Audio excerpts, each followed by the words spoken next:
Hey everyone, welcome to the Fly Fishing Insider Podcast. I'm your host, Christian Bacasa, and the Fly Fishing Insider Podcast aims to bring the best stories and tips. Stories and tips from those that truly make an impact within the sport of fly fishing. I'll dig into the past, present, and future of our guests, uncovering their amazing story and journey. Join me each week as I interview a new guest from somewhere around the globe. If you're not yet a subscriber, help by subscribing now so I can attract the most influential guests and sponsors to the podcast. Let's make this the top fly fishing specific podcast available. Today's show is brought to you by the following sponsors. Angler's Coffee, a brand of coffee for anglers by anglers. Owner Joan Monahan grew up fly fishing, and after spending 40 years in the coffee industry perfecting blend and brew process, he retired to creating a coffee blend and brand for the sport of his passion. Go to www.anglerscoffee.com and pick up a bag of your choice. My personal favorite is the pre-ground caddis blend. It has a perfect balance of body, aroma, and acidity to kickstart my day. Thank you, Anglers Coffee, for supporting the Fly Fishing Insider Podcast. We look forward to supporting you and your business. Again, www.anglerscoffee.com. Dupa Fish, that's D-U-P-E-A fish.com, www.dupafish.com. Coming soon, but head over now, pre-register, and make sure you are ready to receive all the notices of the great deals that we'll be having coming your way. With years of accumulated DIY, Todd and I have traveled and booked experience all over the globe. We know how hard it is to customize a trip to you and your group's particular needs. We will have a comprehensive list of service providers and guides to help you in selecting the perfect trip for your and your party's needs. Book a trip with us and have the adventure of a lifetime. That's Dupa Fish, www.dupafish.com. Hey everyone, welcome back to the Fly Fishing Insider Podcast. This is your host, Christian Bacasa, and this week I've got a very special guest. We have our good friend, Michael Rebholz. Michael's from Ireland, but originally hails from Germany, the Black Forests of Germany, and no less is someone that's been quite polarizing in the fly fishing industry. I'm excited to have him on because Michael is a forestry scientist. So he's got this scientific approach to a lot of things. And one thing that I love about scientists is they question things. And Michael himself has questioned two paramount items in the fly fishing world. One being, what is the loop? Why do we talk about fly fishing and the loop and associate those two things? And are we doing that correctly? Should we be thinking about it another way? The second being a method of fly casting that he has been working on and trying to perfect himself, that is called Bonker Spey. This is a Spey style cast that is very different, challenges the standard that we live by today, and not only challenges it, but I think better way to put that is probably augments it and adds another method to your casting repertoire. Michael, how you doing, bud? Very good. Great to have you. Great to be on your show, Christian. Thanks for having me. I'm super excited and buzzing here, nearly stuttering about. Let's go for it. And well, my English is only half English and half German, but what can you do? That's how things are.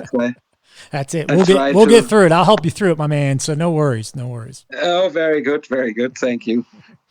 All right, let's start out here. Usually what I like to do with my guests is start out to learn a little bit about them. How did you get into fly fishing? And probably where did your scientific background come from? How did I get into fly fishing? I was brought up with hunting mainly, and we used to go hunting as kids with air guns and all this, and we were fishing with worms for trout as well, and all this. I got later only into fly fishing when we were after school on a holiday trip in beautiful Canada, where where we were fishing with spinning rods, and we were very unsuccessful. And at some stage, a man came over with a little bubble and float, what's it called? Bubble and fly. And he showed us how to catch fish and gave us a little bubble and a fly then. And that's how I kind of started out fly fishing. And after we came back from this holiday, 2 years, we said, we have to go fly fishing. We have to go fishing and fly fishing again. Where are we going? And we heard that there are the biggest trout in Europe are in Slovenia, the marmorata trout or the marble trout. Maybe you heard about them. Yeah. And we went down there. That's a 1,000-kilometer trip from the Black Forest. And we tried to fly fish there, and we failed miserably on the whole operation. But I seen all these people casting these beautiful lines there, and I just fell in love with the sport there. And from the moment we came back from that trip, which was highly frustrating, I started to practice casting like a maniac. And from then on, there was no, and this is back 25 years ago, back in the day, there was no YouTube, there was no instruction, or no instruction also in German. It was all in English, and it was very hard to get to this information. I remember about my first casting VHS video of Joe and Wolf, the dynamics of fly casting. And I don't know, the VHS recorder was never stopping, and I learned it by heart, I think, the whole thing.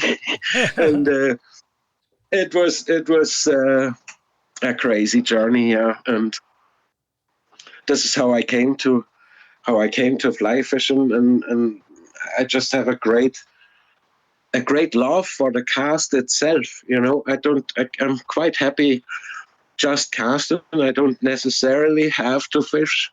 I can stand for an hour on the lawn in front of the house, or go to my practice lake and be happy without a fish, just casting many times. What do you think it is that you really like about the casting?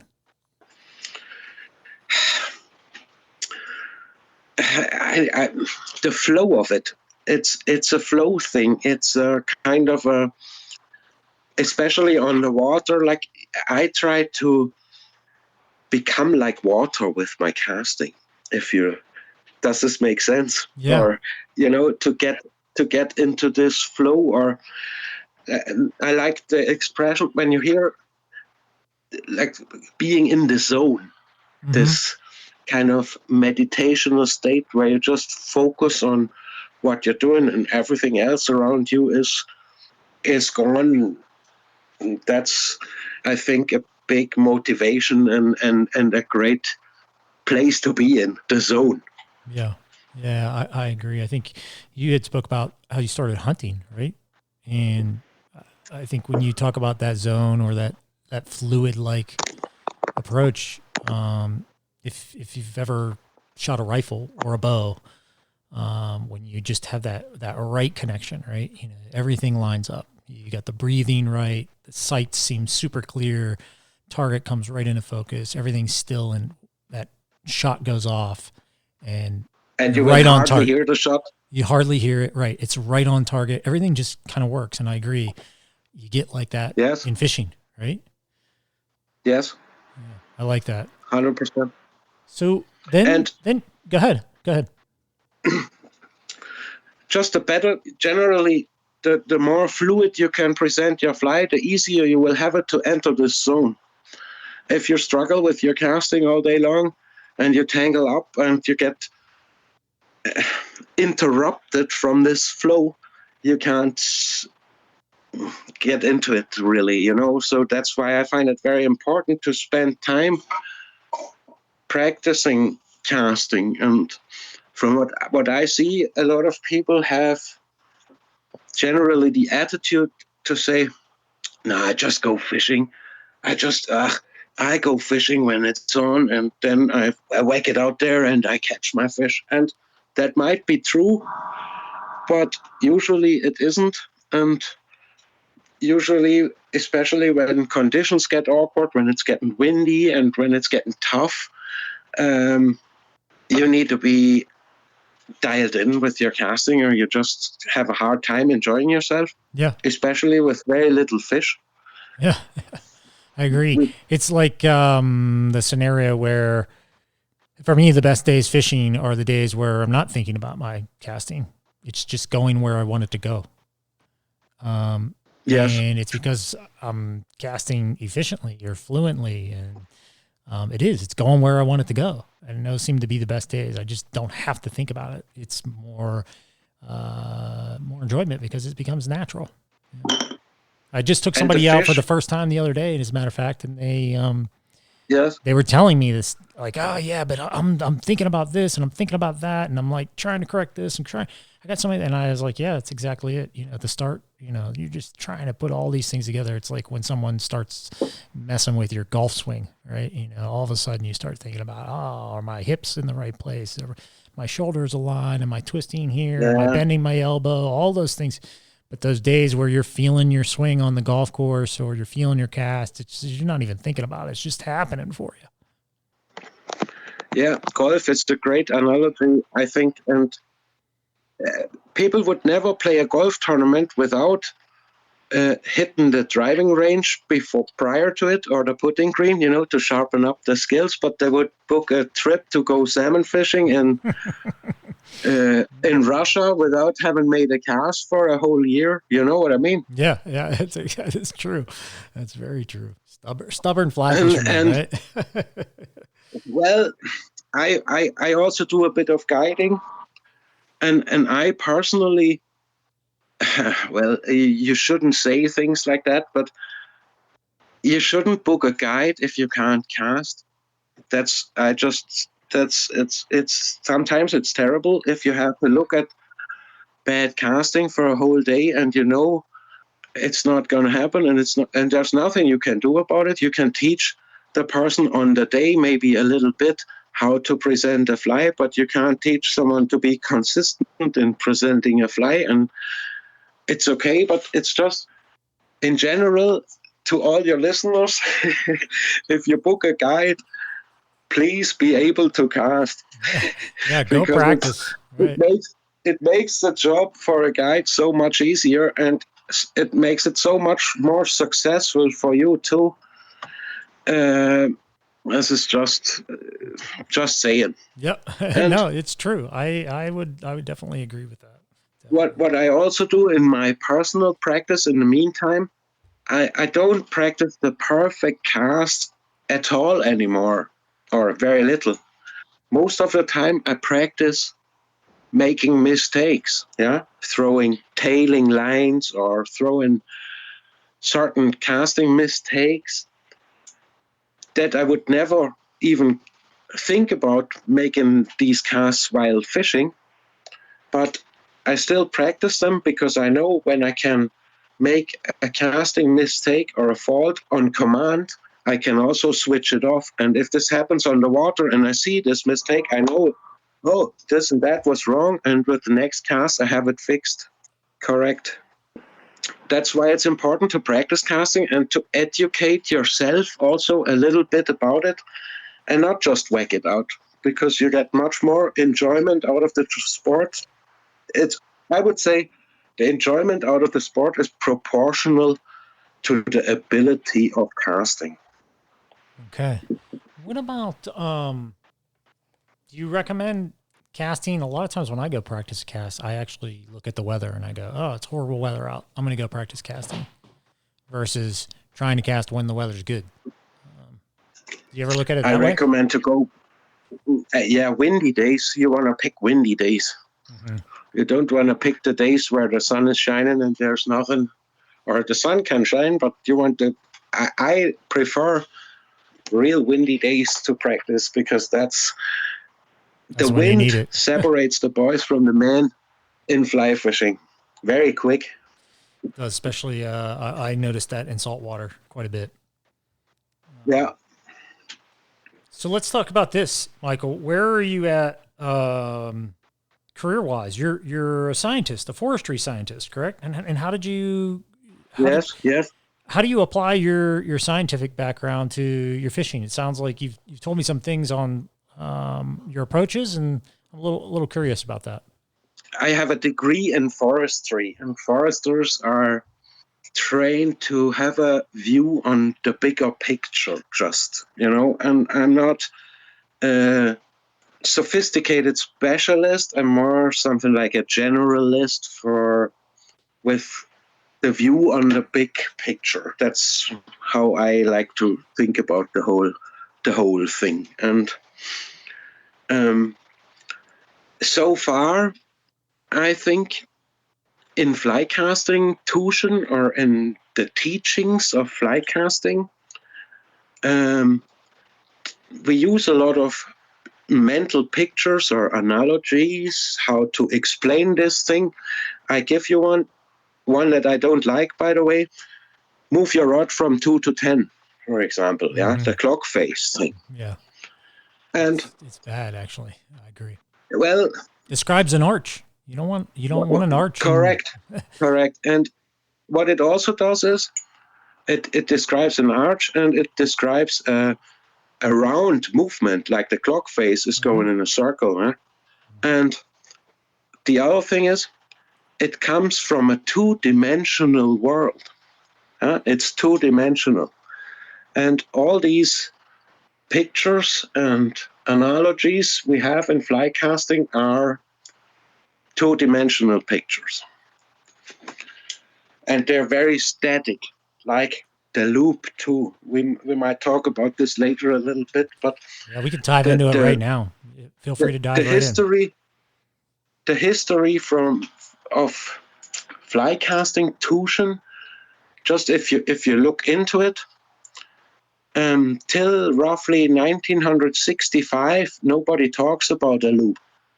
They only talk about arches and bows, as you say yourself at the moment. And I haven't found out where the loop is really coming from, and all this. But I got distracted now.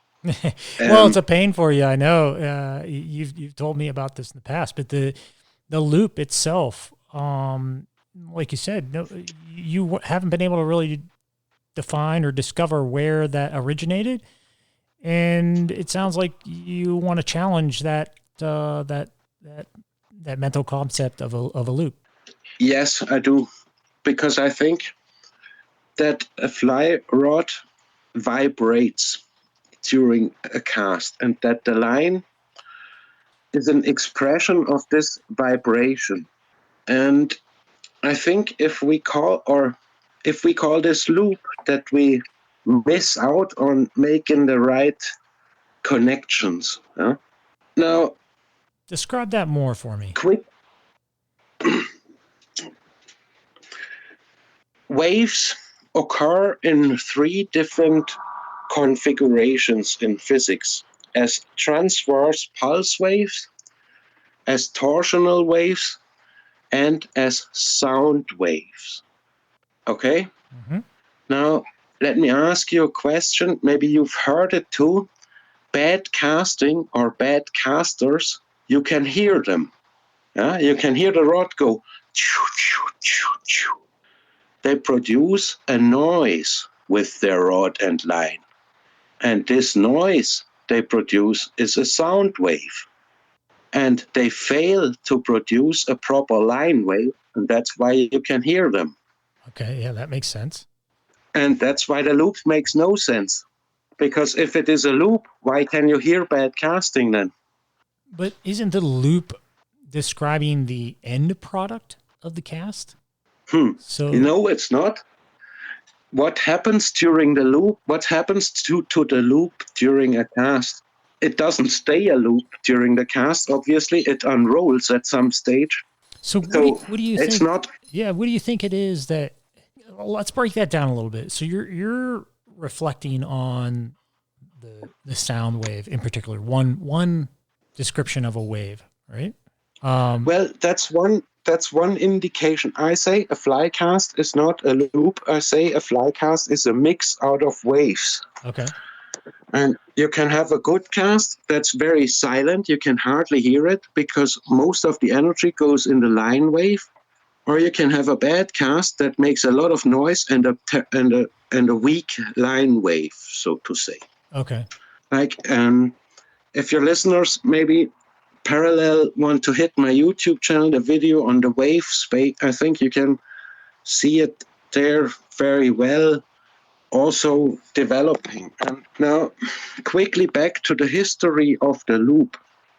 In 1885, there's a man called David Webster, and he writes a book. It's called The Angler and the Loop Rod. And this book is called The Angler and the Loop Rod, and the loop rod is called the loop rod because there is a horsehair loop attached to the end of the, back in the day, Greenheart wooden rod. Yeah, they had no rings, no eyes on the rod. They just had like a tenkara rod style, that horsehair loop at the end of the rod, and that's why the loop rod is called the loop rod. It has nothing to do with the cast. Okay. And that's very interesting because this is the first mentioning of the loop in fly fishing, 1885, but somehow that loop from the tip of the rod must have moved into the line picture along in the history of this development. So, and 4 years later, a very popular man writes another book, and that's called, the author is called F.M. Halford, and the book is called Dry Fly Fishing in Theory and Practice. And this book has 3 or 4 pages of casting instruction, and in these 4 pages, he sort of uses the word loop once, but more in a sense of the line loops over the rod tip and ends up in front of you or something like that. Yeah, in a very casual, not in a meaningful context. Yeah, just in a it loops over the rod and and I think that this whole loop word thing has developed, or this misunderstanding. I think it's a misunderstanding. A misconception has developed from there, because that book was very popular, and back, this is 150, 170 years ago, information wasn't spreading otherwise than through books or journals or word to mouth. There was no other way. So I think that the loop progressed sort of from that book, and people who know Halford, some of them don't like him very much. He was a very kind of a person who liked to make his own rules, and the upstream only fishing on these English rivers is rules that he made and all this carry on. So, well, a man that has to be questioned in some way, and probably an influence that kept nymph fishing, for example, back for probably 100 years too, or 80 or 50 years, or, developments just. Yeah, I think it's very interesting to look in these things, and a lot of people get a bit disturbed when you ask these questions about the loop, our beloved child, the loop. But I think if you look at it from a scientific point of things, and the other thing is, casting instructors are not to be questioned. They are just to be repeated and copied. Yeah? You're not allowed to say to someone like Lefty Gray or Simon Garsworth, "Hey, can you tell me why it's called a loop?" Or, "Sorry, but I don't know. I'm just asking for a friend here. Do you know where the loop is coming from?" And I'm a casting instructor myself. Yeah, it took me a couple of approaches to get there, but I never questioned that dogma myself until I came up with Bonker Spey, and Bonker Spey is so slow that it shows the vibrations much better. Just that's all I can explain how I came up with this. And I wouldn't reach out to the world and say this if I wasn't 100% convinced that it's far easier to learn casting when you're not thinking it in loops, but in vibrations. And when you go out, Christian, the next time you take a fly rod in your hand and you practice casting and you think about not producing noise, and you make your cast and you only switch your ears on and you practice casting for 10 minutes and you only practice to make it silent. And I guarantee you that very crazy things happen in these 10 minutes, and that you get in the zone and that you tune yourself into your swing system that a fly rod and line is, in my opinion. Yeah. Okay. And those connections can't be made if you think casting in loops. It's harder to progress. And the other thing, the loop is, in my opinion, in the meantime, or it's a perfect tool for the poser. And what I mean with this is, if you start fly fishing, usually you have no idea about casting, and you walk up to a fly casting instructor, and the man stands there and throws beautiful tight lines up and down the lawn, and you admire the whole thing, and you say, "Oh man, what you're doing there?" And your man says, "Here, look at me. I'm throwing a tight loop. This is exactly how you have to do it." And from that minute, your learning person puts yourself under pressure, throwing that same tight loop. And pressure is the worst thing to learn things in general. So it makes no sense really to stigmatize it like this and to repeat it in an unreflected way. And in the meantime, I scrutinized every word I hear from casting instructors and about casting. There's so many myths and so many things that are not reflected in fly casting. It's really it hurts sometimes. Yeah. I give you an example. Let's do this. Let's take a break and hear Yes. from our sponsors. And when we get back, I want you to break down 2 or 3 of those myths for us on how you approach them. Okay. Yep. All right. Sounds good, Michael. We'll be right back, everyone. Hang tight. Anglers Coffee. We love fueling your next cast. We've been roasting coffee before coffee was cool. www.anglerscoffee.com. Dupafish. Coming soon. Pre-register now and get notified. www.dupafish, that's D-U-P-E, a fish.com. All right, everyone. Welcome back to the Fly Fishing Insider Podcast. We've got a very special guest today, someone who is truly challenging the sport in the way that we think about fly fishing, and that's Michael Rebholz. Michael, again, hailing from Ireland, originally out of Germany, has really challenged the concept of what is the loop in casting and why do we describe things in that manner. And then the next item we're going to get into here a little bit is his casting technique that he's developed called the Bonker Spey. It's a spey casting technique, but can be used in a number of different ways. Before we took a break, Michael, I asked you to think about and come back with some items that you discussed, which were myths in fly casting, and break a few of those down for us. Why don't you go ahead? Yeah, I just in general, I would like to give your listeners the advice of starting to reflect on things people say about casting. And I give you an example here. You hear this a lot from casting instructors. You have to let the rod do the work. You have to let the rod do the work. Now, think about that. If you just hold a rod up in the air, it won't do anything for you. So you cannot let the rod do any work for you. It's not happening. But if you say you have to make the rod do the work, then it makes sense.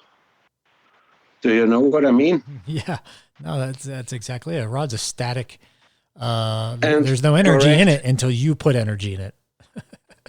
correct. And a lot of these casting analogies or mental pictures, they're static. They're from a static point of looking at them, and therefore they're only for one typical specific cast. For example, your 10 to 2 clock face picture thing. We were on about it earlier. Mm-hmm. That might work for one specific cast, but it's a total static picture, and this 10 to 2 casting stroke picture doesn't work, for example, if you stand on a high bank and you have to throw the line down onto the water, or if you stand very deep wading into the water, you have to have a higher back cast, or you have to tilt that angle a bit, or you have to. It's I think it's important to generate a more dynamic view on those mental pictures and a more three-dimensional view, because the pictures are also most of the time two-dimensional and static.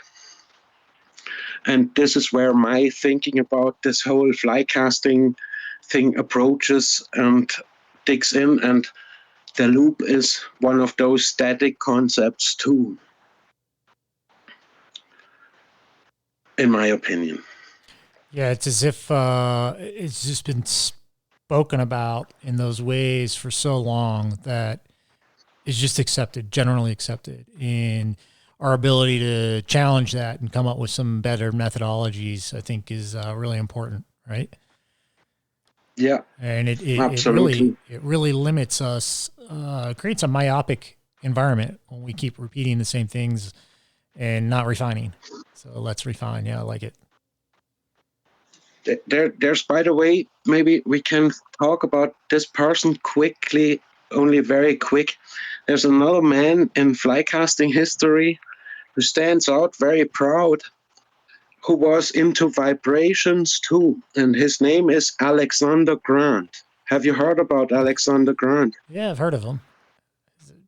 Alexander Grant was a musician, and he tuned his rods with a tuning fork, and his rod was called the Grant Vibration.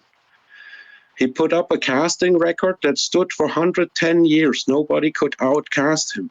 And I am 100% convinced that Alexander Grant could outcast all these people because he had a better understanding of casting. He understood casting in vibrations. Otherwise, he wouldn't have named his rod that. And when I was looking in those in his work, coming from my own wave theory, I got the goosebumps, man. I couldn't believe it. It was unreal. Serious, look into his work. Is very interesting. And back in the days of Alexander Grant, there was no talk of a loop. Alexander Grant didn't need a loop to outcast them for 110 years. Not at all. Wow. Describe that when you were reading that book. I mean, it just had to be so unique and special for you. Give me some of the details on that. On the Alexander Grant story? Yeah, exactly. On when you were reading through that book. I mean, literally walk us through it step by step. It wasn't that there is, unfortunately, I haven't found a book or more sophisticated literature about Alexander Grant. If there's some of your listeners out there and you have information about this man, please get on to me and pass it on to me, this information. Ever since I started questioning these things, I look into the history of casting and the history of the loop and the history of when and where this all happened, and I try to get a better understanding. And I also try to filter the true information from the fake information, because I think the loop is nothing but a filling word, and it's fake in a way. And it's okay to what we instructors use it to is to describe how your cast looks. Yeah? Your cast looks. Your loop is wide or open or narrow or tight or tailing, or the best one is a non-loop. Yeah? This is when the loop is very wide open, then it is a non-loop. So, but you can also call the cast just open or tight. You can leave the word loop away. It doesn't do anything for it. And it also doesn't reflect the reality because it's a static concept. As I say, a loop doesn't stay a loop during the cast. It at some stage it ends as a straight line. So, and sorry, I got dragged away from this again. You wanted to know more about Alexander Grant and all the history and all this. When I found out about this, I was like electrified, and I knew, oh man, you have the finger in the right hole there, or that's what I was thinking. And funnily, at the same time, I get a lot of heat for all this, and also a lot of hate, but I also get quite a few people who do support this thinking. And I got an email from a man from Scotland who was walking in Alexander Grant's footsteps too, or Sandy Batten, what he's called that too. And he knew the man very well, and he put me on to looking into this musical work of him. And, it's like when you're not looking for the vibrations, but you're only always looking for the loops, you never see that. But once you start looking for vibrations and for, waves and stuff, you'll find them. And there is no such thing as loop physics, but there is wave physics. That's right. Okay. And this concept of the loop, I just think it's a very pleasant word. Yeah, that's very easy to repeat and to use, and it's so smooth, and the loop, and it's so simplistic. But at the end of the day, it has no substance, and it has no foundation, and it doesn't. I don't see a purpose for it. Yeah. And it's very easy to fall into this trap. And I set myself for over a decade under terrible pressure to cast these tight loops and to learn like this. Man, I couldn't believe it ever since I came up with Bonker Spey. What happened to my own casting? That's another reason why I'm so insistent with this, because I practiced casting for 20 years, nearly every day. And I come up with Bonker Spey and practice that in the next 3 weeks or so. My whole casting skill set kind of, I don't know, it became like a mutant. Yeah, yeah, absolutely. Yeah, okay, let's do this real quick. Before we keep going, I want to make sure everybody knows how to contact you and take a look at some of this stuff. So on YouTube, it's Michael Rebholz. That's MichaelRebholz. And then on Instagram, it's Fly Casting Donegal. Fly, Fly Casting, Casting, Donegal, Donegal. All one word. So at Fly Casting Donegal. So now people can get a hold of you. They can, challenge you just like you're challenging them. Learn a little bit, take away, leave, etc. I really appreciate you stepping up and stepping out there, putting your neck out there, as you said, and letting people challenge you.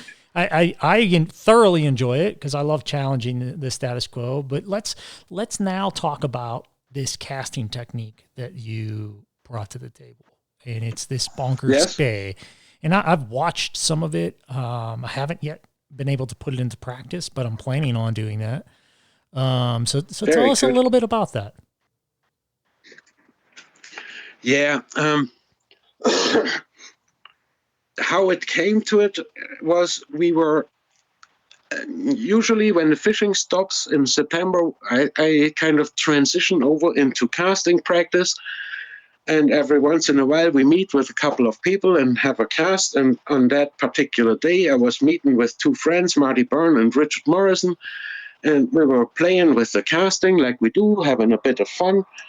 And at some stage, Richard Morrison makes this.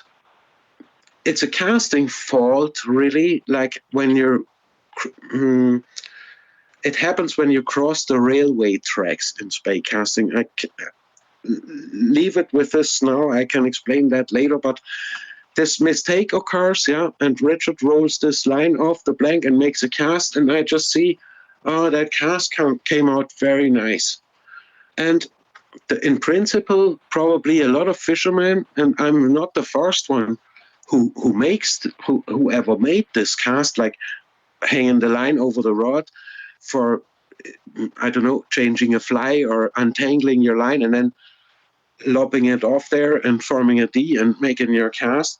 So I'm not the first one who ever did that, but I'm the first one who noticed that it could be maybe used for spay casting. And right. And in practical purpose, right? Correct. Yeah. Well, no, at the beginning I only seen it worked. Yeah. And then I went to practice and I sort of investigated in this method, or like because it's so new and so weird and so slow, I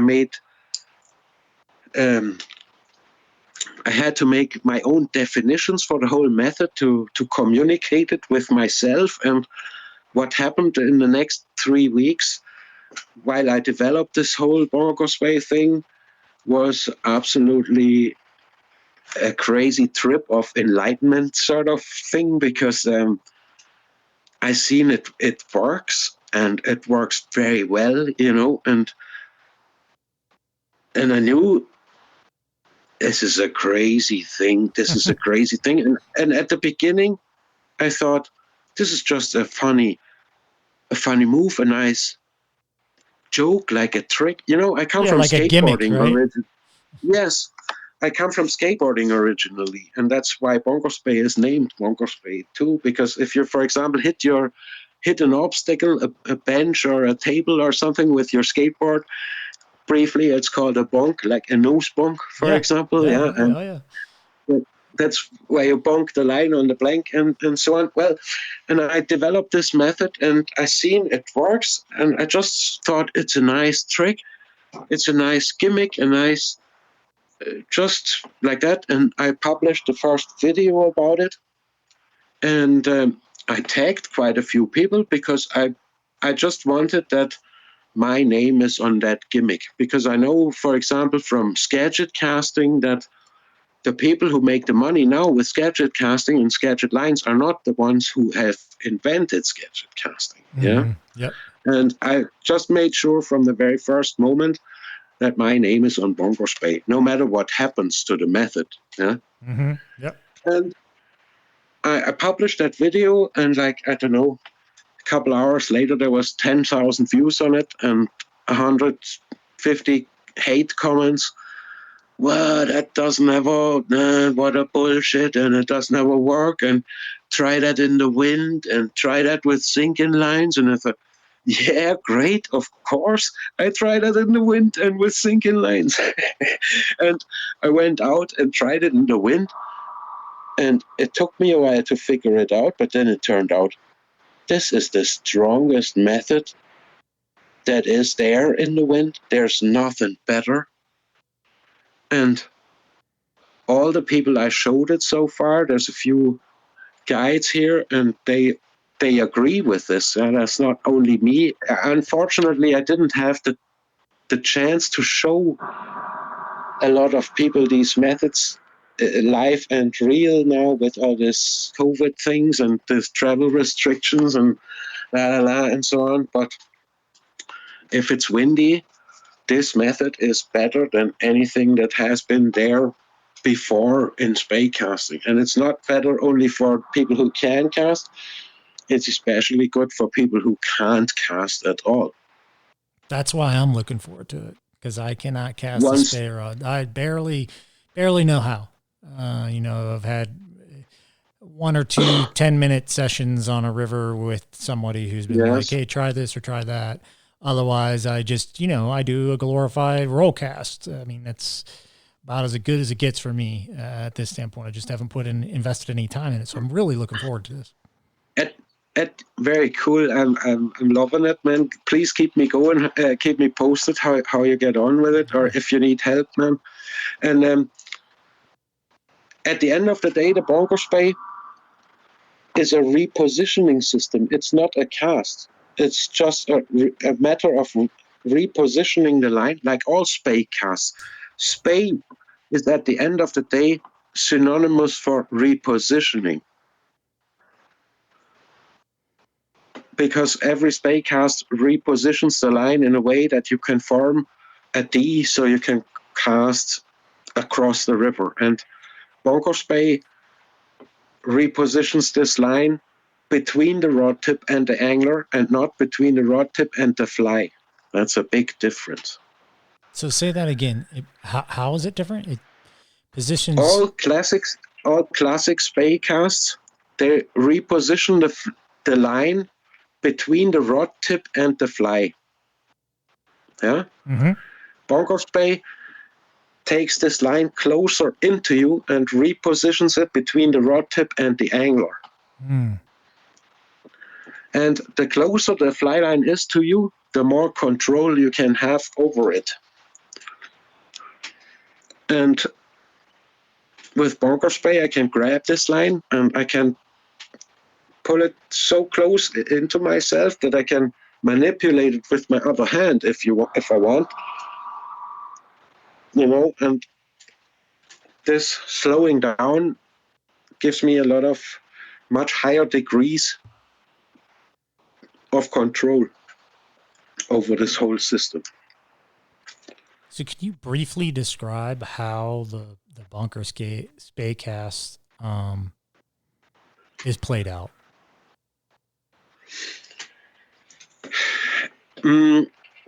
If it's very hard or it's not really hard to describe, but I would recommend for your listeners to go maybe on YouTube and put in Bonker Spay. You'll find Bonker Spay casting there. Just have a look. Maybe while I explain this, or if you have never heard about this, it makes sense to have a wee look before, else it might be difficult to follow. Okay, what is Bonker Spay? Bonker Spay is as I said, another repositioning system to reposition your line into anchor configuration and deconfiguration, and it's done by letting this line slide and glide into you very slow by just holding the rod up vertical, and the line will follow into you. And then it's done by wrapping the line over the rod halfway, sort of, or draping the line halfway over it, or draping I think is a good description. Or folding the line over the blank, and then the direction of the forward cast is sort of analyzed, and the line is rolled off the blank in the direction of the forward cast, and in the opposite direction of the forward cast we form our D, and then we make our forward cast. And when you look at it at the beginning, and this is a comment I hear a lot too, it looks like an awful lot of movement, and it looks like wild complicated way to do things. But this grabbing move of the line doesn't happen under rod load, or I call it bonking the line. This doesn't happen under rod load because it's so slow. I'm only following gravity to catch that line. Yeah, and so far I haven't worked in the sense of fly casting because nothing happens under rod load. But I have my line hanging over the rod blank, and I have my anchor configuration in place in the water below me, and excuse me, due to that line hanging higher than anywhere else, if I had the line in a waterborne cast, it would be in front of me of the water. If it would be coming from an airborne cast, it would be hanging in the air somewhere, prone to fall any second, or it would be already falling while we talk. If we could be talking here and I could be ready standing there with my Bonker Spay cast on, ready to go at any minute. And when I'm ready, then I make my cast, and only then I use rod load. What I do before, I just get the line into me and grab it. Mm-hmm. So it looks like a lot of work, but it's not, because the half of this work is not work because the rod is not under load. And a mental picture for it that I like to explain the things, or it's like working with a pulley wheel system a little bit. Yeah? It's exactly the same work to get the fly from A to B, but with the Bonker Spay, this pulley wheel system, you maybe go a longer way, but you do less work. Or no, the work is the same. You go a longer way, but you use less force. No, that's it. Okay. Because in physics, work is defined as force times displacement. And a pulley wheel is through physics, you can prove that the pulley wheel uses exactly the same work, but it distributes it different. Mm-hmm. And that distribution makes it easier to handle. Less strenuous, though it might look more complicated. Sorry? Less strenuous, per se? Yeah, 100%, yeah. The other thing I noticed is it seems like when I've watched the videos of you casting, it's very the control is really high. Yes. Whereas my experience with spay casting, and again, I'm a novice, is it's almost a constant action. If you don't keep moving, the problem that I had is if I set my anchor and I didn't immediately move off of the anchor point, because of the flow of the river or whatever might be going on around me, it was like I lost my anchor and I had to reset and go. So it was very, like you would say, rhythmic. I had to do all the steps in a row in order to get it right. Whereas in this, it seems like you can do that bonk step of the drape and kind of pause and then reset and go. Am I interpreting that correctly? Yeah, 100%. I like it in a fishing flow that I do that bonking while I take my step downstream. Then I don't lose time in it too, because it's so slow. You can walk while you do that once you have it understood. And with my first step, I lift the rod. With my second step, I grab the line and I'm standing already then in my forward or in my casting position for the next cast, and I just roll the line off the blank for my D and boom. So it can be integrated in the whole flow. That's what makes it so good to enter the zone as well. I was on about it, or we were on about it at the beginning of the whole chat. Yeah. Really, what the two main things you want to do with Bonker Spay is slow down, or this method will. Let me start it from another perspective. If you look at good and great casters all over the world, they always have one thing in common. They never look like as if they were in a panic. Yeah? If you look at not so good casters, they always look like as if there is panic. They are fighting the line, the system, yeah, the gravity. Your single spay thing flies in and it drops in a millisecond, and your anchor is too big, and you're gonna screw the cast. And if you can cast, well, that's no problem for you because you're used to that timing, and the line flies in wonderful, and you make your forward cast, and boom, and that's perfect. But if you can't cast, it takes a lot of practice to get that anchor right every time. And what happens in reality is that people try it anyway, and they're fairly, due to the teachings of casting too, I must admit, that would be probably another show. They're very undisciplined with their casting, and they always make a cast from a bad anchor, for example. In Bonker Spey, everything is so slow that when I see I'm getting a bad anchor, I abort the cast. I don't even make it because I know that's not going to be a good cast. Why would I make it? Why would I throw a bad cast in the river? That's not going to catch me a fish. It's only doing damage.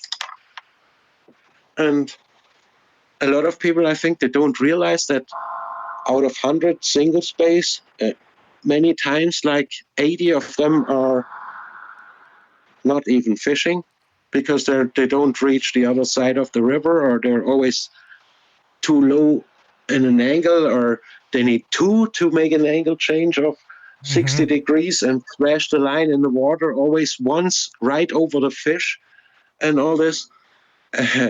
I come from hunting. I know exactly how to spook things, and prior to that, I try to avoid that at any cost. If I don't have to throw a line over a fish, I don't do it. The snap T is another example in two ways. The first, if you think about a snap T really is three casts in one. The first is the snap, where you throw your line upstream.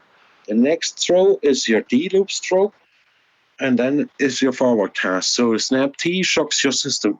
Snap once, D twice, forward cast three times. Bonker Spay shocks the system only once. It grabs the line, rolls it off the blank, forms a D in one move, and makes the final forward cast. And only at the final forward cast at the very end, it is a little bit fast, and that's it.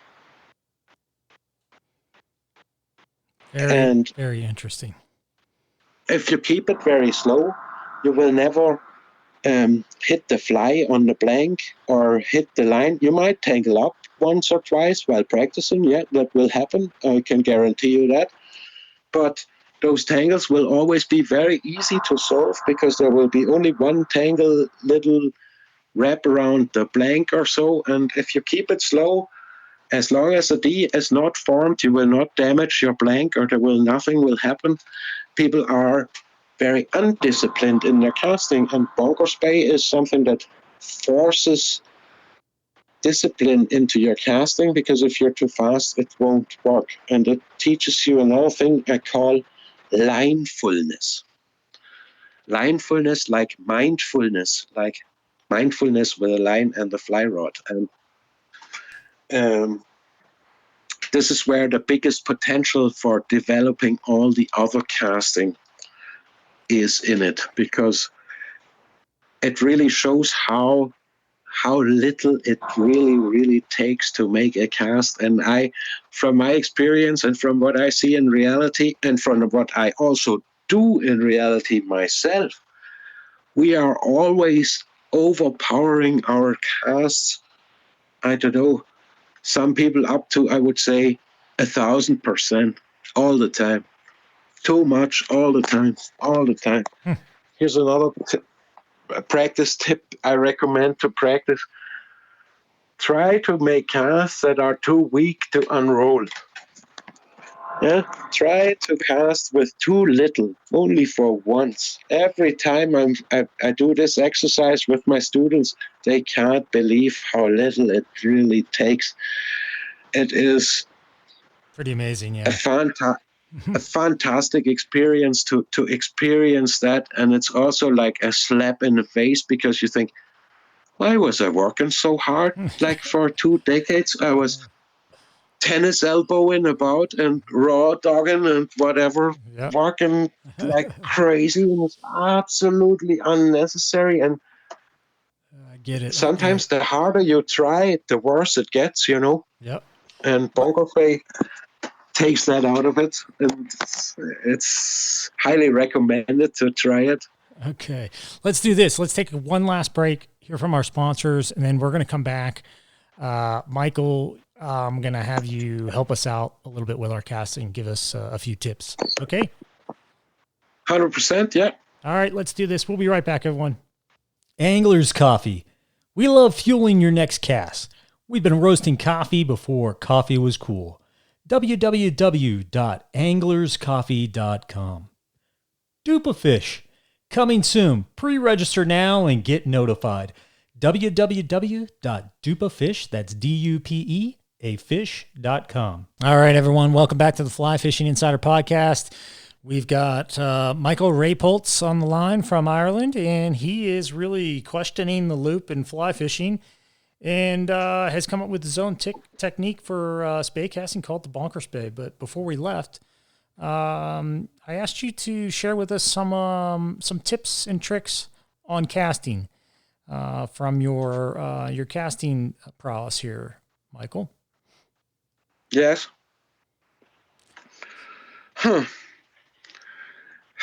See, the world is full of casting tips and YouTube videos and all that. And I said at the beginning, I like to look at the bigger picture of things. So I like to keep the tips a bit general in this case. And I think it's important if you want to develop in your casting. There's a couple of things are important, and the most important thing, in my opinion, is you have to be able to analyze yourself. You have to be able to read line pictures. You have to educate yourself in a way that you can see from your own casting, was that a good cast and was that a bad cast? Why was this cast bad? Why was it good? What can be improved? So you need a sort of a self-analysis routine or tool. Otherwise, you can't progress, and you need to be hard to yourself. Hard to yourself, not in a sense of beating yourself down, but in a sense of being honest and being sort of open to dealing with these things. Here's what I do a lot of the times. I film myself casting. Well, I do this with the casting videos on YouTube. Anyway, I have a very low budget production. I just clip my GoPro on the fence there and go for it. But filming yourself casting and sitting at home and analyzing this and comparing it then maybe to YouTube videos, that will tell you where you go in right or wrong. If you can't do that, what you want to do is get a casting instructor to look at your casting and to be honest with you for like every once in a while between your own practice, and tell this casting instructor to give it to you, to give it to you. Or that's if I look back in my that's where I always learned the most, when I went to a casting instructor or from videos or from my own analysis, or when you went to a casting instructor and somebody told you, hey, your anchor is too big, or you're not stopping the rod too high enough, or just that is something that helped me the most to progress, is that you every once in a while swallow a bitter pill, and take it and listen to things you don't want to hear. Mm-hmm. Yep. Isn't that just true in life in general, huh? It is, absolutely. This is how you learn mistakes. Yep. And right. Bonker Spey is a corrected mistake. That's why there's not much on it to make better. It is corrected already. And yeah, the other thing is, as a casting tip, try to educate yourself on casting, not only like I did, for example, with the one video from Joe and Wolf, or don't have this only the one casting instructor you listen to and learn by heart. Listen to all of them and keep a plurality of the method and of the approaches in mind. There is no such thing as the one perfect cast, and the one perfect cast for the one perfect caster but will not suit you if you're not the same perfect caster, which is highly unlikely. So I think get analysis of yourself, get the tools to analyze yourself, educate yourself, and keep the methods as widespread, or your view on the things as widespread as possible, and just don't consume unreflected things, like the loop, for example. And well, I know that this is all that sounds very abstract to some people, and that they can't approach it at all. But I also know that if you understand things better, that your skill set will become better. And the other thing for practicing fly casting, 100%, Bonker Spey will teach you things in your casting, like slowing down, like only taking really the minimum of it, like the very, or I also like the expression in Bonker Spey. I was going to make a video about that next. Work in the half rod. The rod anchor, this line hangs over the rod, and when you get this line going again, you're only working with half the rod till where the line hangs on it, and hence you only need half the energy or a third. And the last absolutely super important thing to look in your casting practice, I'd like to say here, is connected to my wave theory as well, and that is listen to your casting. If you can hear your casting, it's probably not good. And if you cannot hear it, it's probably super good. And in my personal practice, what I do now, I pay very close attention to what exact sounds I'm making, or that I make as little sound as possible, because every time you produce this sound, that's energy that dissipates out of the cast, not going in the line wave, it's going sound wave. And once you develop a consciousness for these things, casting gets pretty awesome. And another great tip, and that's not from me, it's from another good friend of mine, Gary Bell, is cast into darkness, or practice also casting into darkness or in the darkness, because that will make you kind of tune in a total different way as well, because then you have to rely entirely on feeling. And at the end of the day, this is what you want to generate, a feeling for the rod and the line. Yeah, isn't it? I do. I like that. That is a great, great tip. A couple great tips there. Well, Michael, I can't say thank you enough. It's been a pleasure listening to your theories and hearing about your studies on this and your practice. You've obviously got a true passion. I appreciate you reaching out to me and offering up your time for the podcast. It's just been an incredible experience for me. What a learning path. And you're doing it at 1 o'clock in the morning as well. So you certainly have the passion and the drive. Let's definitely revisit this again. And I'm interested to hear the comments and questions from our listeners. Thanks again, Michael. Hey, thank you so much for having me. It was a great pleasure, Christian, and I really appreciate it. And I hope you can do something with what I said, or you can use, or you get into Bonker Spaying or whatever, and will keep me posted if you do it. Anyway, I'm always highly interested to hear feedback from people. That also applies to all your listeners, of course. If you're out there, if you practice Bonker Spay, or if you have problems, or if you're struggling or whatever, and I can help you, I will try my very best to do so.